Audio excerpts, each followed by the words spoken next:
আসসালামু আলাইকুম। দুনিয়াটা এখন টাকার পেছনে পাগলের মতো ছুটছে। সবাই বড় হতে চায়, সবাই ধনী হতে চায়, আর হওয়াটাও জরুরি, কারণ অভাব খুব বড় অভিশাপ। কিন্তু প্রশ্ন হলো, সেই টাকাটা আসছে কোন পথে? আপনি কি টাকার মালিক হচ্ছেন, নাকি টাকা আপনার মালিক হচ্ছে? চলুন কথা বলি সততা আর সাফল্যের এক গোপন সমীকরণ নিয়ে। জীবনে প্রচুর টাকা আপনার লাগবে, ভালো খাওয়ার জন্য, ভালো পড়ার জন্য, নিজের পরিবারকে একটা সুন্দর জীবন দেওয়ার জন্য টাকার কোনো বিকল্প নেই।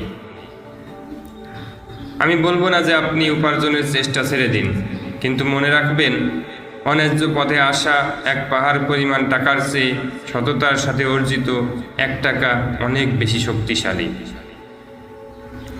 আমরা ভাবি কি জানেন, একটু মিথ্যা বললে বা একটু কারচুপি করলে যদি লাখ টাকা হাতে আসে তবে ক্ষতি কি?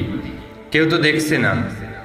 কিন্তু বিশ্বাস করুন, যে টাকার পেছনে মানুষের চোখের জল আর অভিশাপ থাকে, সেই টাকা দিয়ে আপনি বাড়ি বানাতে পারেন, কিন্তু শান্তি কিনতে পারবেন না।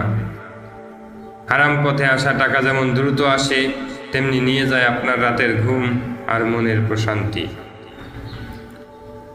সততার পথে চলাটা কঠিন, পথটা অনেক দীর্ঘ মনে হতে পারে। পাশের অসাধু মানুষটা যখন দ্রুত বড় হয়ে যাচ্ছে, তখন আপনার মনে হতে পারে, আমি কি তবে ভুল করছি? না, আপনি ভুল করছেন না।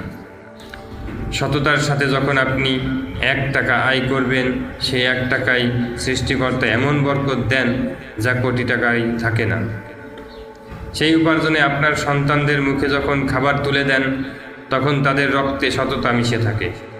তারা বড় হয়ে আপনার সম্মান বাড়ায়।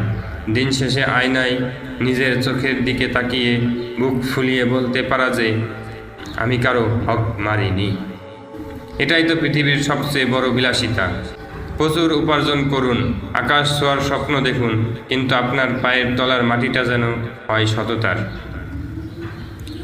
মনে রাখবেন, পকেট খালি থাকলে আপনি বড়জোর গরিব হতে পারেন, কিন্তু চরিত্র নষ্ট হলে আপনি ফকির হয়ে যাবেন। তাই উপার্জনের পথে সততাকে সঙ্গী করুন। সাফল্য আপনার দরজায় কড়া নাড়বেই, ইনশাআল্লাহ। কথাগুলো ভালো লাগলে অন্যদের সাথে ভাগ করে নিন। আল্লাহ হাফেজ।